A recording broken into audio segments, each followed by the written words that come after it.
All right, fellas, welcome back. This one is a long time in the making. It's hard enough to get a date or find time to see your neighbor next door or your cousins you don't like that much who live a mile from you, much less your DGen brethren who are not just an ocean away, but also a continent away. So super excited to be checking in today with William Kedjanyi from Star Sports in London. He's a Twitter legend. He's also an industry legend, and he looks dapper as hell. What is up, William? All good here, and thank you very much. It's a lovely introduction. Am I seeing a paisley tie right now on you?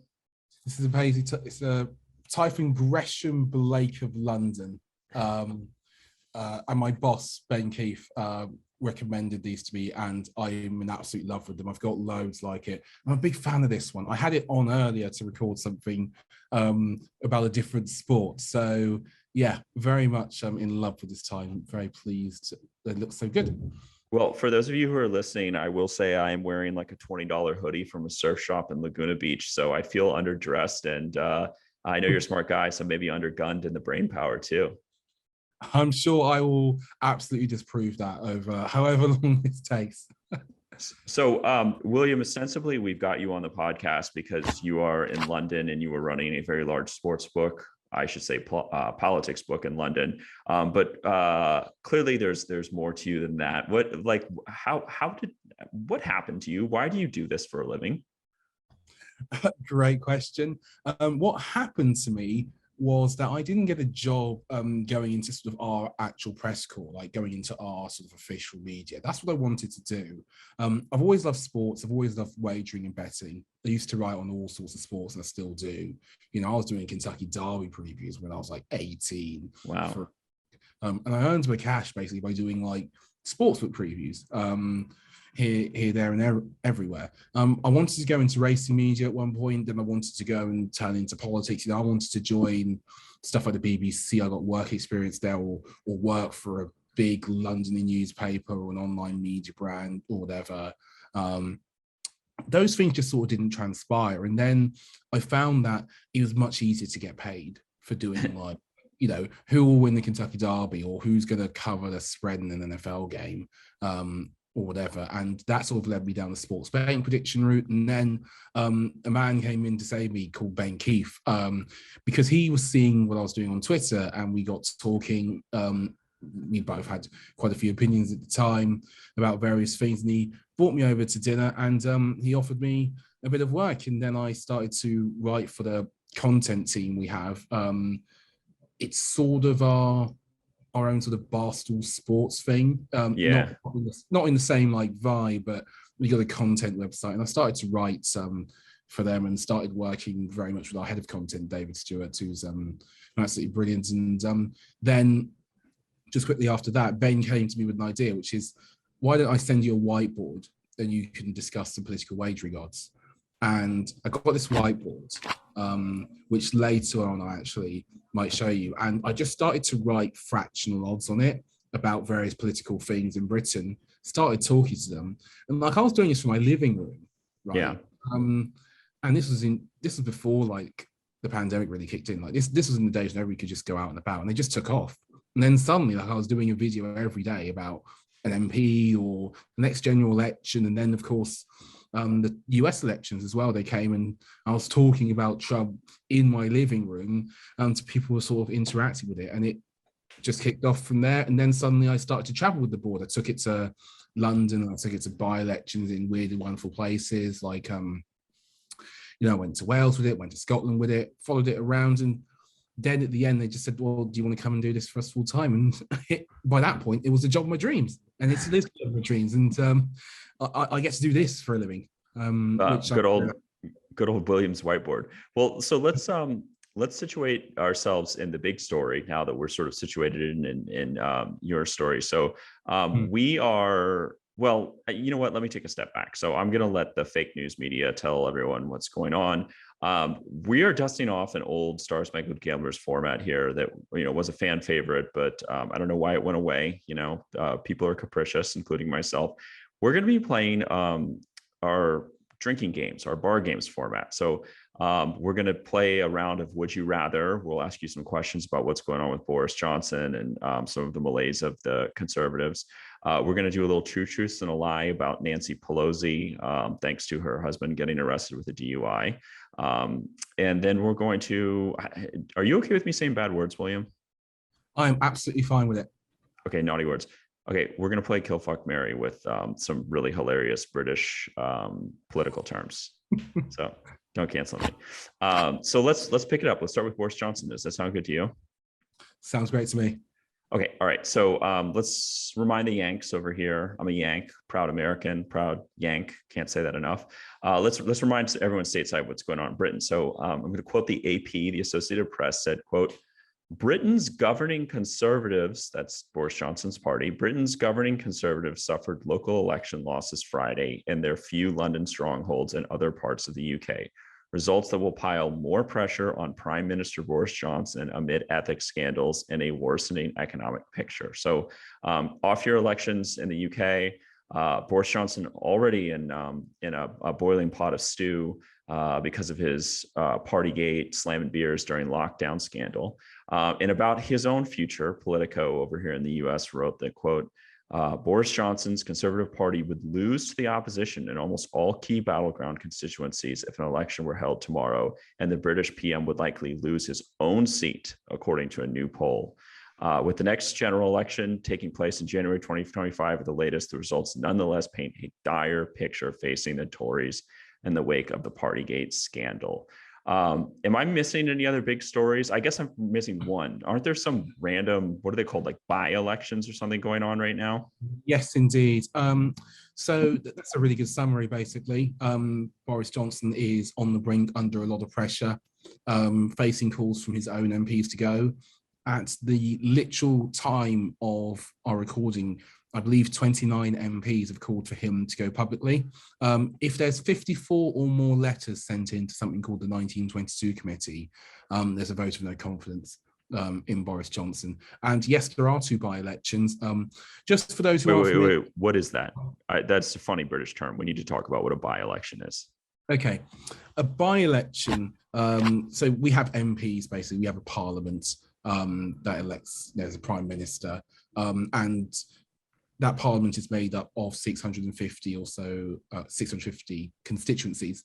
And basically each constituency has a member of parliament, and that member of parliament, they vote on laws and bills, etc. Right, like a congressman here.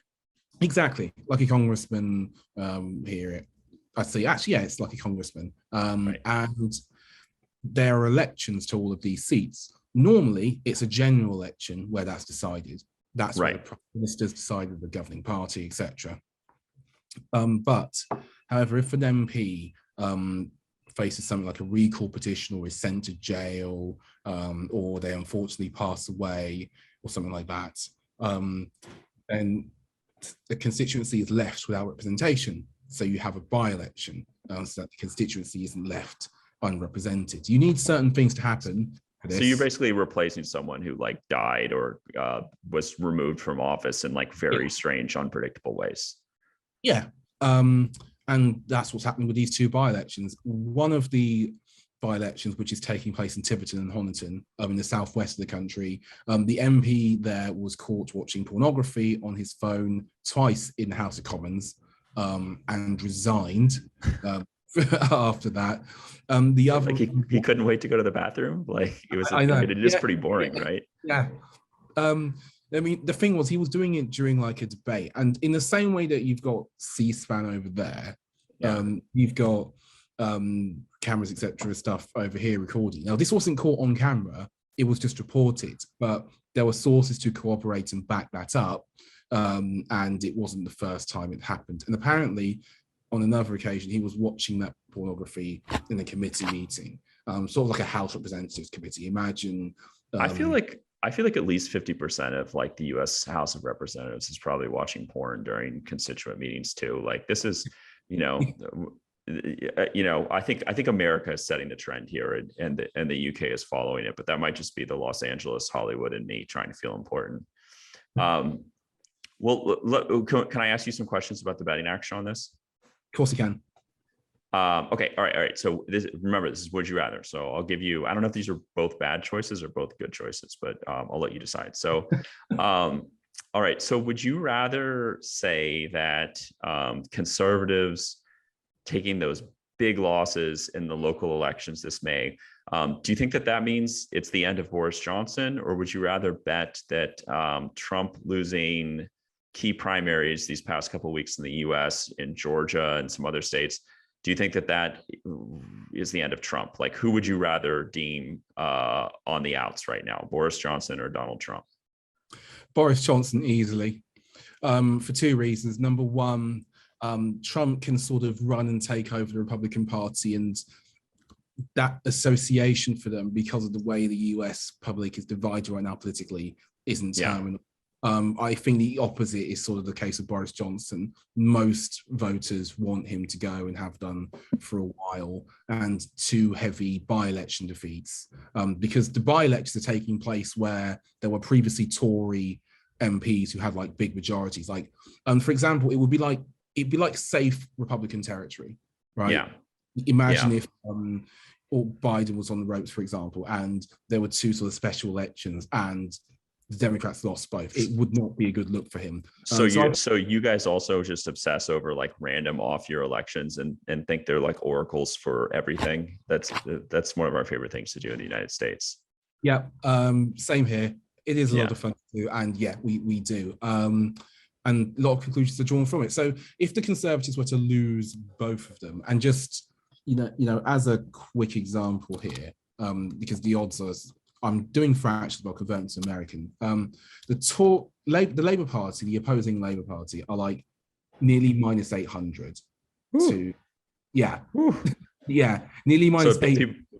People just assume that that the Tories, the Conservatives, the Boris Johnson party is just going to get blown out in these special elections, these by-elections. Okay. So the Labour Party is in Wakefield to like nearly minus 800. In Tiverton, the Liberal Democrats are like minus 300 to win. It doesn't look great according to the markets. So I'll ask you a more pointed question about actually betting with some of the US odds makers that we use. But like Boris Johnson's, I don't know, he seems like a little bit of an entertainer. Is he like the female actress who's like turning 50? Like he's just like, he's not hot anymore, and the public has kind of gotten what they wanted out of him or her or whatever. And so now they're just ready to kind of shove her aside and get the new, hot thing onto the national stage, or is it more complicated than that? I think partly true. I think that the MPs are sort of more the public in that scenario, because Boris Johnson was never like historically hugely popular. I've always felt there was a Trump-like vibe to his approval rating. Yeah. He was once sort of just about popular enough, facing an unpopular enough opponent, that he could win an election and get his party a lot of power. Now several things have happened, including people sort of realizing how bad he is. I think partly just as a prime minister, but also a lot of things have taken place during the pandemic. The people are mad about that. Suddenly all that shine's gone and his reputation's tarnished, and it's now dragging on the reputation of the Conservative Party. And MPs are afraid they'll lose their seats, so quite a few of them want to change. They don't think they'll win the next election with him. Well, then this is tough. I mean, I've got this tight script written, but you're a little too smart for it. But I'm gonna do something bold. I'm gonna stay on course here. Okay. All right. So I opened up the predicted odds over here in the United States. Our users will be very familiar with Predictit. And well, they're giving Boris Johnson right now an 11% chance, 11 cents, to be the next big shot leader out of power. So by the end of the year, right now the favorite is what's his name, Bolsonaro down in Brazil, who I think is like a 40% favorite. So what I'm going to ask you is, would you rather bet that Boris is next out of power for 11 cents, or that the Democrats, who are in deep doo-doo here in the United States, much like the Tories, that the Democrats can hold on to the U.S. House of Representatives, which is at 14 cents? Would you take either of those bets? Yeah, Boris to be the first to go all day long. Yeah. Just because you think he will, or because you like the odds? Both. Yeah. I'd definitely rather have him bowl scenario, because the thing with Johnson is he could face a no confidence vote as soon as next week or so. Like, you could have the opportunity for him to have to go within a month or so. And I think if that was to be the case, and we're looking into sort of possibly pricing up like a no confidence vote, and a well-respected online bookmaking friend of mine, Paul Krishnamurti, I think he might be. Oh yeah, Madi. Yeah, Modi has Johnson at 75% to lose the no confidence vote, and you could have the chance for that within a week or so. In fact, some commentators here are saying that they think there's enough letters in there already. So you'd be getting 11% or so on those odds. It's 8-1 in like British fractional odds. That's an amazing price for him to go this year. And I'd much rather take that than sort of hoping that the Democrats, in the middle of a big cost of living crisis over there and with questions over so many areas and a lot of cultures are getting dragged in to, etc., then them holding the House, which was always going to be a long shot anyway. Right. I mean, that might even need to be a lower, 95.5 market. They're going to get blown out. I don't think anyone's having that debate anywhere. So is it a bet with like an edge, basically, I think, or is it a bet that is hopeless, in my opinion? You always take the bet with the edge. So I was looking at your lines and I was looking at Boris Johnson because, anytime you see a photo or video of Boris Johnson, it's like hard to look at anything else. There could be, a dog and a dolphin, wrestling on the couch and you'd be watching Boris Johnson because he's such an odd looking fella. I saw that you guys are pricing at Star Sports a vote of no confidence on Boris Johnson at like 50%, like 1-2 or 1/2 or whatever how do you say that in your fractional odds? 1-2. 1-2. Okay. Vote of no confidence in Boris Johnson at 1-2. But I've also always just been very interested in Boris Johnson's hair and the fact that he just keeps getting fatter. So let me just ask you. So would you rather bet that Boris Johnson has this no confidence vote at 1-2, or that Boris Johnson gets a hair transplant and a tummy tuck within 5 years of leaving office? The no confidence vote at 1-2. With Boris Johnson, he's never been that obsessed to me, sort of with the origin and the weight thing. I think he's much less conscious of his appearance than say like a Donald Trump. He might absolutely do that. I don't think Boris Johnson particularly will. And he's got a weight trainer. He got a weight trainer and a fitness guru after COVID. He had COVID pretty bad, and he got that. In regards to the hair, if he cared about it, he would have done that already. Like, he's got enough money, right? Oh yeah. So maybe I've got Boris Johnson wrong. So you're saying that maybe he's not that self-conscious of a guy, which is part of the reason why he hasn't resigned yet, or something like that? I think he's more opportunist in the sense that he cares about what's good for him, and that sort of stuff just isn't very high on the list. I don't think he particularly cares about sort of approval ratings or like being publicly loved, because I think it's all about the power for him now. Right. But it sounds like he's got the math wrong, because you're telling me that you and a lot of the other bookmakers over in the UK are pretty certain that he will be gone by the end of the year, but he's, doing it just seems to just be playing every card he has to fight the trend here. So maybe you can just explain the process of like what can happen, what might happen, and like what definitely won't happen, or like what we're throwing a lot of jargon around here. What the hell needs to happen for him to leave office? One of two things. He resigns, which he won't do, or he loses a no confidence vote. So no confidence votes in Britain can be called in party leaders. Does it have to be his party, or can it be the Whigs? Are there still Whigs? Is that still a thing? Not Whigs, but no, there can be a no confidence vote called in him by other parties. There can be, but the thing about doing that is that, generally speaking, the governing party's MPs or their political members, they don't tend to vote for their own to go out. unless there's sort of really exceptional And circumstances. and it's like a majority or 2/3 majority or what? Like everyone gets together and they get angry and they have a big little tea party full of tears and rage, and then they say, we don't have confidence in you anymore, Boris Johnson. Like, how does this work?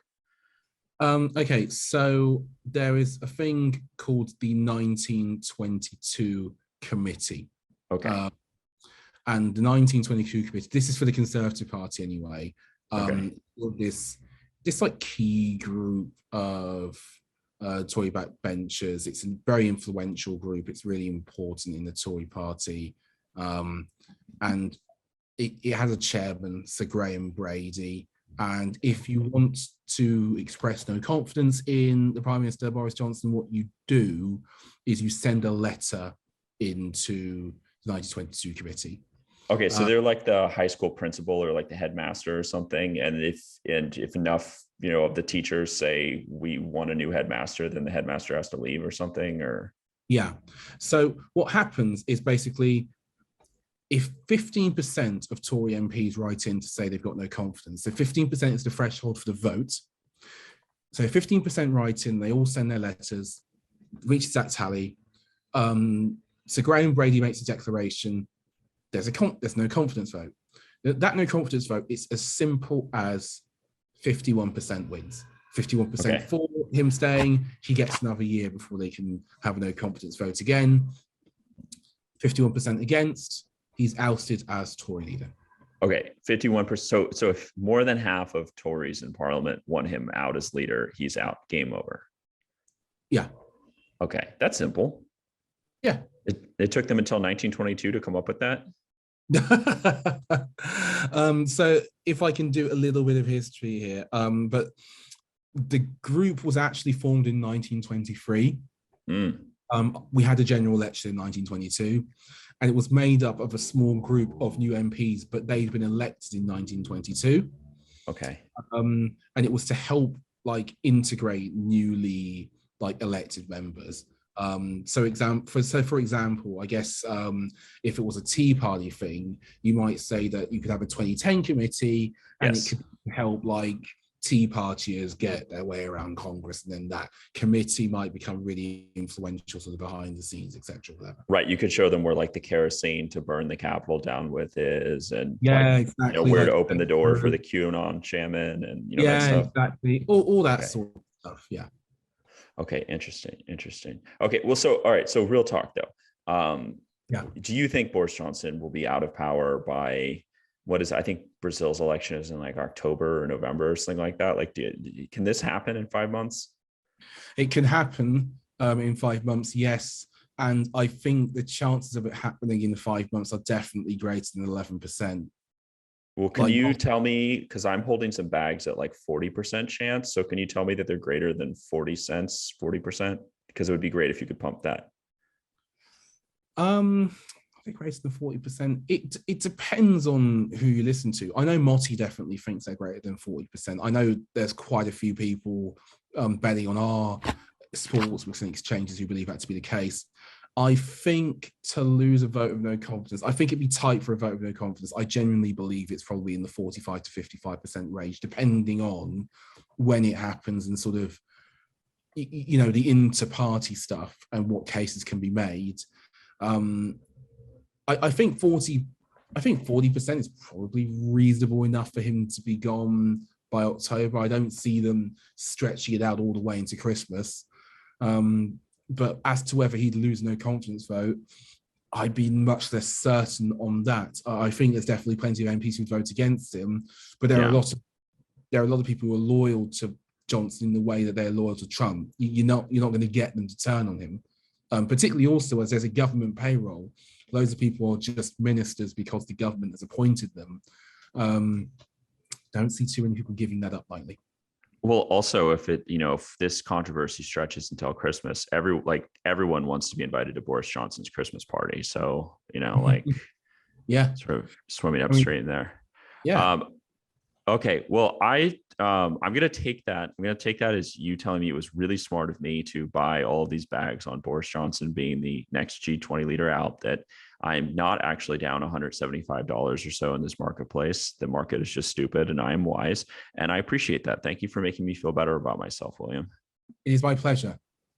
Do you? We can come back to this, by the way, but in the interest of keeping things, tidy and fast, do you want to maybe play a little True Truths and a Lie now? Go on. Yes. Okay. All right. Do people in the UK know who Nancy Pelosi is? If you're interested in politics, you do. If not, you don't. But she seems to me to be like reasonably high profile. I'd say, like, if you walked around Westminster with a picture of Nancy Pelosi, you'd get loads of people say, yeah. But like a different area outside of London. Okay. Okay. All right. I mean, it's not like we speak a different language here. We speak American too. Yeah. That was a joke.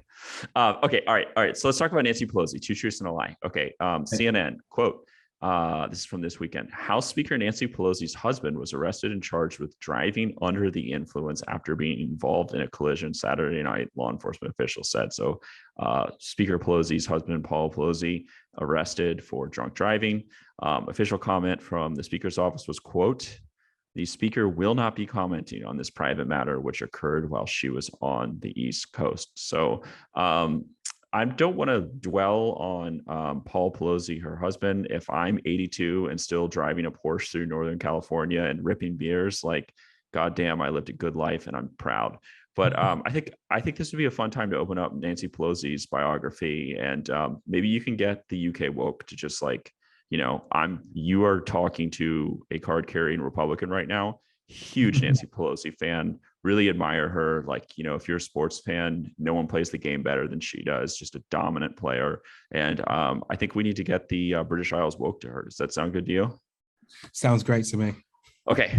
All right. So two truths and a lie. Life of Nancy Pelosi. Number one. Do people know what two truths and a lie is, by the way? Do people get wasted and play this game in the UK? I think so. I think it might be called something different, but I think so. Yeah. So just, it's on you to figure out what's fake because I'm a dummy. Two truths and a lie. Okay. Nancy Pelosi's life. Quote, first, her dad, Tom D'Alessandro, was the mayor of Baltimore. No Googling. Okay. I see those itchy fingers of yours, William. Dad was the mayor of Baltimore. Nancy Pelosi, is a first-generation American, Italian American, if you're curious. And last one, two truths and a lie. She was an intern on Capitol Hill at the same time as Jim Clyburn, aka James Clyburn, the heavyweight of the Congressional Black Caucus, best buddies with Joe Biden. Again, if you're a political junkie, that's a name you know. So did you get all that, or did you need me to repeat them? One quick repeat, because there is a barking dog out on the street somewhere. Someone should kick it. That's a dangerous thing to say to British people. British people love their dogs. Oh, I love dogs too. I heard about the first thing I heard about Tom D'Alessandro, that being mayor of Baltimore. The other two, please. She's a first-generation American, intern on Capitol Hill with Jim Clyburn. Righty, this is a good one. I want to say.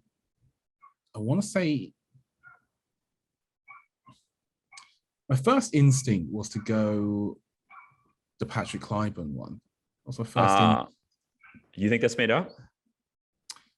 No, sorry. My first instinct was that I was trying to pick a truth. Sorry. The lie, I think I'm going to go for the top one. I'm going to go for the top one. Why? Is it because she represents San Francisco, California, and no one from Baltimore would ever want to leave that hell-forsaken city?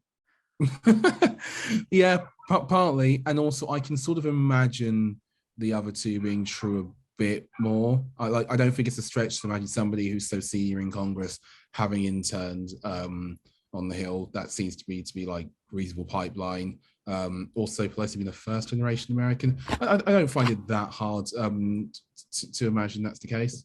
Well, I mean, like, not to be that guy, but I'll be that guy. I mean, Pelosi's 80 years old. So is Jim Clyburn. Like, do you really think a lot of, congressional staffs were hiring, black men from the rural South during Jim Crow to be interns on Capitol Hill? No, I've probably just given it away, hasn't it? Is that a lie? Well, but I mean, also first generation Italian American in, Baltimore, Maryland, just like, is that the person who becomes the Speaker of the House and, is married to a super rich guy in San Francisco who gets drunk driving charges in a Porsche?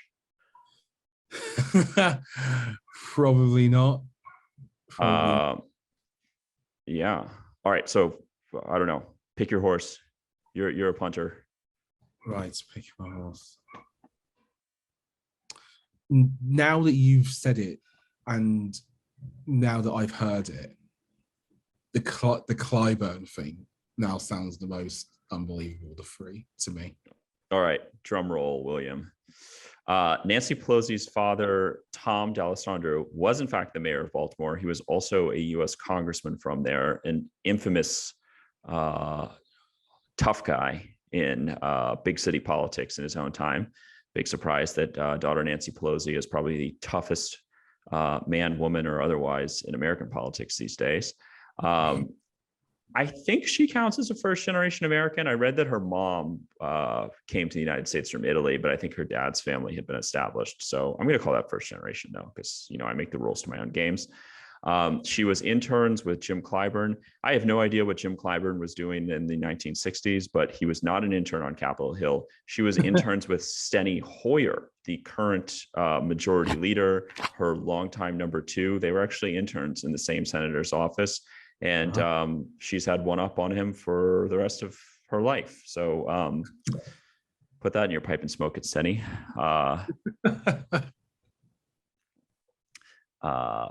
For more, all you have to do is Google. Okay, last round.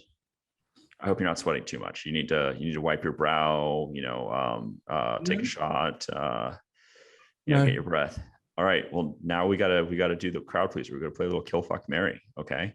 Does this game exist in King's College? Yeah. I've got to see. Kill Fuck Marry is probably the least worst thing that goes on in university halls or college dorms, you call them in the UK, especially where people are politically concerned. Okay. All right. Well, I'm glad to hear that because, my mother gets very upset with me when I use bad words.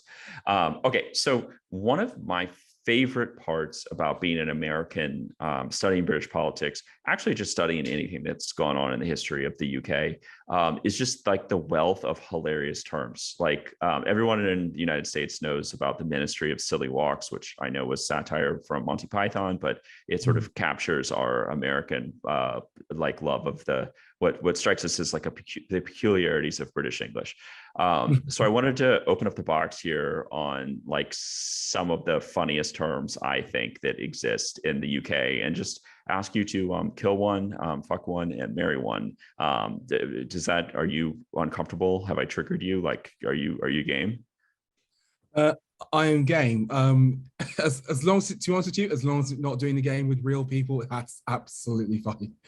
Okay. All right. Well, we're not. We're only going to do it with theoretical concepts and inanimate objects. So you will make your mother proud. By the way, I don't know what any of these words mean, so you might actually have to do a little educating along the way. Okay. No.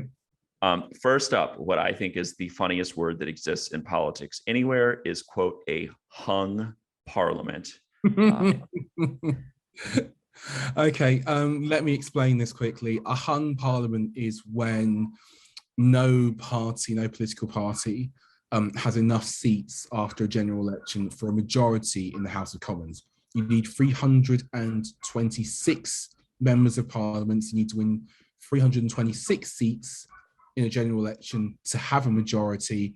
That majority allows you basically to pick your cabinet, set the political agenda, pass your own laws, and assuming everybody votes with you, you can pass what you want, right? It's like having the president along with the House So it's like one party's grip on power is like a little bit flaccid, and the other party like is kind of aroused by their chance to win the next election. But no one is like stiff enough to hold the line. So a hung parliament means that there has to be like a power sharing agreement where you scratch my back, I scratch yours, and we just kind of make it work. Yeah. Okay. And we've had those. We've had a coalition government recently where the Conservatives partnered with the Liberal Democrats. We've also just had a hung parliament for a couple of years recently because we were going through the Brexit process, which was very divisive. Okay. Remains so to a point across like all levels of society, but especially in politics in the House of Parliament. So don't you also have a rump parliament? I'm gonna let myself down. I wouldn't know what that means off the top of my head. Okay, well it's fake news. Okay, well I think our next term for you to kill, fuck, or marry is related. So this is a term that I thought for sure was like drug dealing lingo for Miami, like something that bankers laundering money for like I don't know, Bolivian drug lords would use, but apparently it's a term for British parliamentary politics. Confidence and supply. What the hell is confidence and supply? I believe confidence and supply is when one party basically, and I believe this is related to the hung parliament, but I think it's when one party basically sort of has the agreement of others to keep the government going. Basically, I think like the parties have to be not too far apart, but I think they get the key stuff through, and there's some deal making involved. What are they supplying? Are they supplying like votes for like the really important stuff such as budgets or whatever? I think if a budget fails, I think it's really bad. So I think it's that stuff.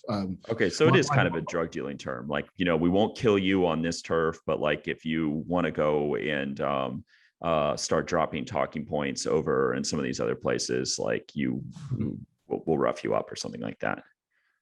Yeah, I think so. It's more of like a frenemies thing. I've been led to understand.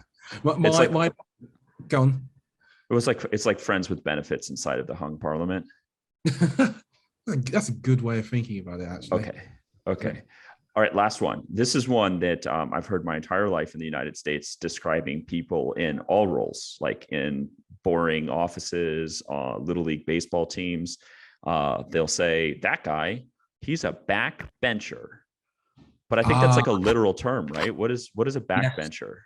Okay, so have you ever watched the Houses of Parliament in C-SPAN or something? Like, have you ever seen Prime Minister's Questions or anything like that? It's like the Real Housewives of Westminster or something. It's amazing. Yeah, it's brilliant. It brilliant jar for overseas viewers, I imagine. Okay, so I'm going to do something with my hands. I hope it makes sense. Okay. You have these benches, right? And the benches, they go up like staircase. Yeah. At the bottom, the Prime Minister sits, and he's flanked by senior members of his cabinet. He sits next to the Chancellor usually. Then you've got like Foreign Secretary, energy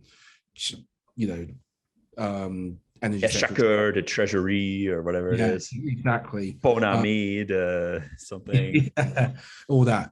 And then there are ministers as well who sit at the front. They're called front benchers. They're the people who are directly in power.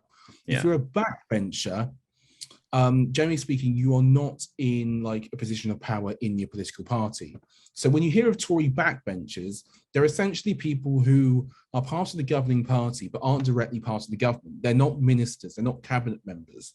Yes. And as such, they don't have to go with whatever the cabinet's position is on a given political issue. Say for example, I know that this is not a great example because everybody's been pretty much united with this, right? But say, for example, Ukraine, and you don't want to give some sort of aid or support to Zelensky for fear of escalating it, or you think the sanctions are too harsh or whatever.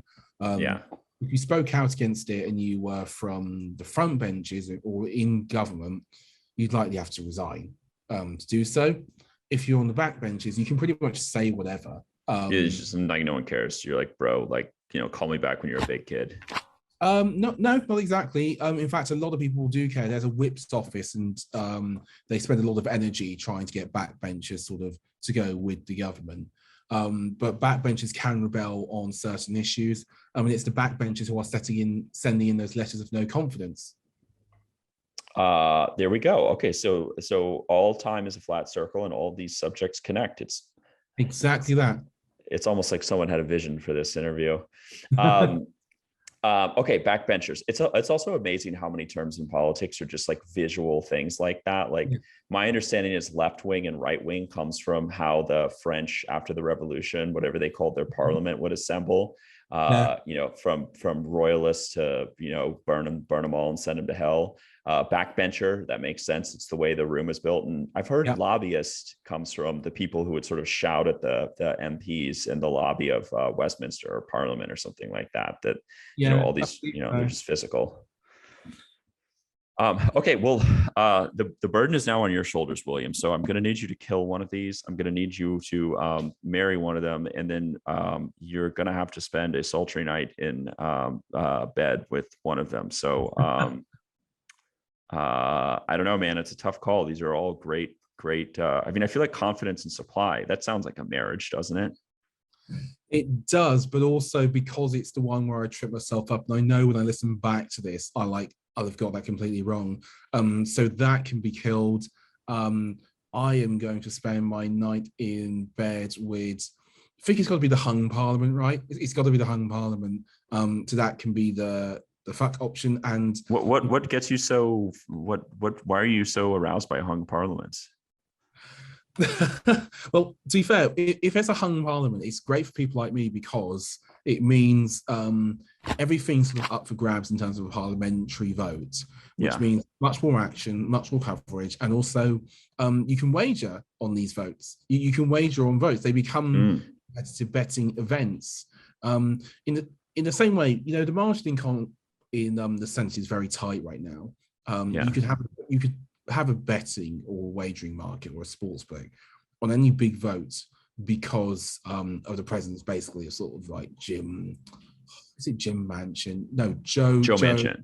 Joe Manchin, etc. And because those margins are really way thin, you can do that, right? And in a hung parliament, you can also do that. And we've made a lot of hay from hung parliament. So yeah, I would go with that. And I'm going to marry the term backbencher because, first of all, just from like a really picky point of view, just makes the most sense. It makes the most sense. It's the least confusing term. It makes the most sense. And I love those. So I'm definitely marrying backbencher. And also, I was able to explain it completely correctly. I know that I did. So it won't embarrass me when I listen back to this. Well, I think also a backbencher is a good marry because, you're marrying stability, you're marrying potential, you're not buying, you marry a minister, a front bencher. It's probably someone at the apex of his or her power. They're only going down, you don't want to, that's not when you want to enter into a marriage. So I think you're a very wise man, William. Well, thank you very much. Well, let me, I've sort of reached the end of our voyage here, but let me ask you, we were kind of all over the place, but is there anything you want to talk about while you're here at the helm of the Star Spangled Gamblers empire?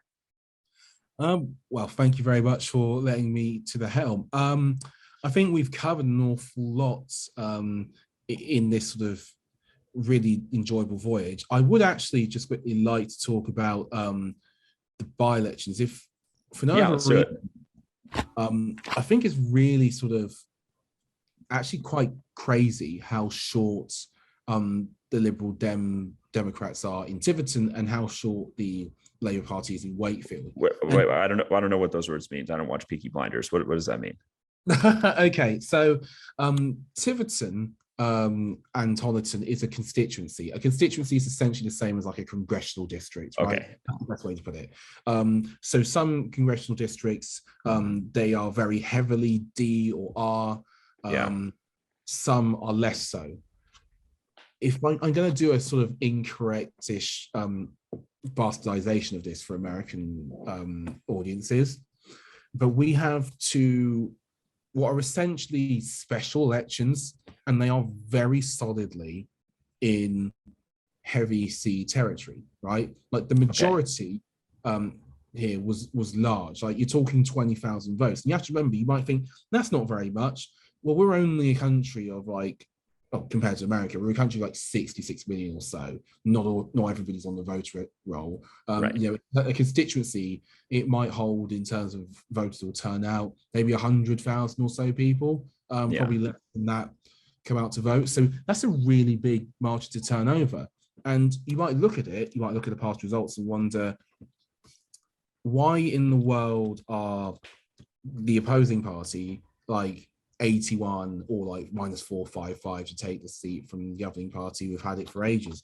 And the simple reason for that is there has been, and it's really worth researching as well if you're going to get involved in the Boris Johnson markets, just so much has happened since the last election. Since the last election, we've had a pandemic, we've left sort of our main trading group, we've had scandal after scandal, and Partygate sounds right, like it sounds fairly trivial on the face of it, but because Brits were going through lockdown, and it was exactly at that time, it was like a real kick in the teeth. It was a real sort of them and us damn politicians thing, and I just think it's very much sort of worth reflecting on that for two reasons before I bring this bill to an end. Number one, it could well be the triggering point for quite a few markets anyway, because right, if you get rid of this Tory leader, you have to pick the next one, and also in that predicted market, the closer conceivably that you get to the election in Brazil, depending on the odds there,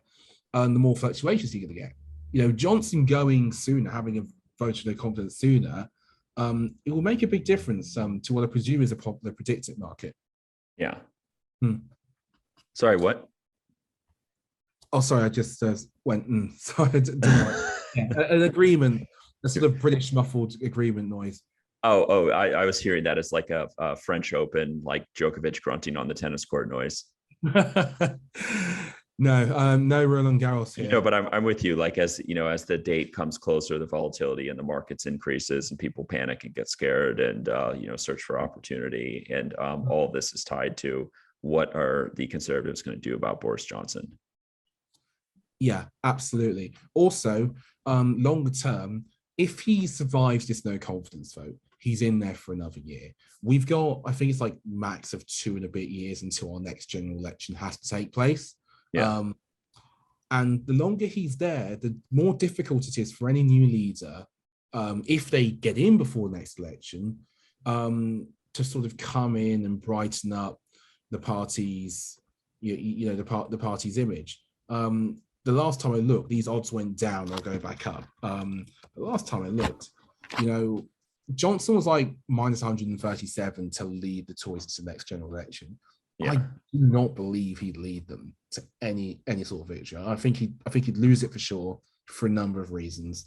So that's a big effect too. The other thing I wanted to talk about just quickly was the next. So hold on. Let's put a button on that. So you're quite sure that he will lose. The Conservatives will lose some of these by-elections, and it'll really trigger people. They'll say, "How the hell did that happen?" And that might light the fuse for a no confidence vote in the very near future. I think that's entirely possible if we haven't already reached that threshold, because people are saying they're already like the letters in, but an announcement will come after our Diamond Jubilee. If you're listening to this at some point in the future, our Queen will have been on the throne for like 75 years. There's a big like 4-day festival of stuff to celebrate it. Sort of like a 4th of July style thing.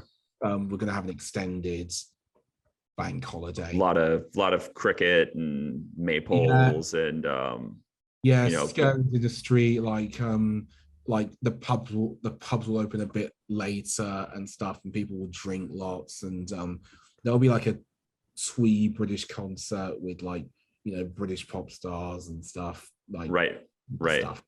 Like okay. A festival. But just to get back to the point, if there hasn't been a no confidence vote called by the elections, losing both of them as heavily as the market indicates would surely tip some over the edge, and plenty come out after the Sue Gray report promise I won't tangent too much, but basically there was a big report into all this lockdown partying. It Oh yeah, looks we know Sue Gray over here. She's good. she's patron saint of Bojo betting. Yeah. So MPs have pretty quickly said we're not sure about this guy anymore after Sue Gray. So it's all sort of trickling, you know, it's all the momentum's going against him. And that's why I think, you know, if you can actually get 11% still on Johnson being the next G20 lead to go, take it. That could crash. I feel like that's like, I want that to be the punctuation mark, William. Like, I feel like that's shrewd. And since I'm badly upside down in this market, I want everyone to listen to that, to go out and start buying Boris Johnson shares to be out of power, as many as possible, hopefully up to about 50 cents, so I can exit this market profitably. This has really actually been an elaborate pump and dump bringing you on. I'm just trying to save myself $200 right now. Well, you might well have a chance for it. You generally might have a chance for it, because if what people are saying Westminster is going to happens next week, you know, depending on who you believe or whatever, it could be like 75 that he loses their confidence vote, and he has to go. Yeah. So we could easily see a wild jump in it. And you know, is this going to go all the way to October? Is it really going to go into the party conference season? I doubt they would want that. It's basically a sort of high risk enough strategy of going for that vote, and if he loses, he has to go. But even then, you know, he would not be 11% to lose it, not by a long shot. All right. Well, spread your legs and do it for England. I think that's something Queen Victoria said, but I don't really know. William, where can people find you? And can you remind them once again where you work so that they can engage in commerce with Star Sports? My pleasure. So they can find me on Twitter. I am at KeyJayOV3. It's at KEEJAYOV3.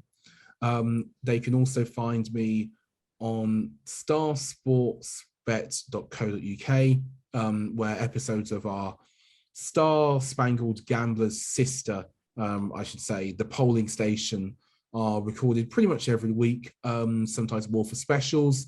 And I've also got a column where I write various things. It's called Just William. So you can find me there. We've also got a YouTube page, just Star Sports, but all the good stuff is on our website, really. And of course, starsports.bet, I'll post some links, so hopefully they can go in the show notes or whatever. We'll make sure we post it in the blog and sort of embed it in the YouTube as well. But you've been good to join us. I'm sorry it's taken so long for us to get together, but I've enjoyed every minute of it. Worth the wait. You're kind. You're very kind. Let me say that. But hopefully see you soon. You know, like, sharp guy, smart guy, funny guy, and just love that Paisley tie. If you're listening to this instead of being on YouTube, you're missing out. No worries. I probably should have showed this off more. This is a badge for our latest Metro thing. It's called the Elizabeth line. It's named after Queen Elizabeth. And actually, one thing I will do, bear with me here, I'm going to be back in 10 seconds. This is the Star Sports whiteboard. It's a bit messy right now. Got some letters on it, but basically this is the board I would write stuff on, and just talk about all the things going on in British and American politics. And you can see that out and about on the streets of London, I'm sure, very soon, and quite possibly further afield. Maybe in California one day. So William, I look forward to meeting both. I'm genuinely interested in taking it over to America. There are plans in the making, if we can get everything sorted, to bring the board overseas. So who knows? Well, you've got your USA plug right here. William, it's been great to have you, and we look forward to seeing you again. Thanks, man. Absolutely. Thank you so much.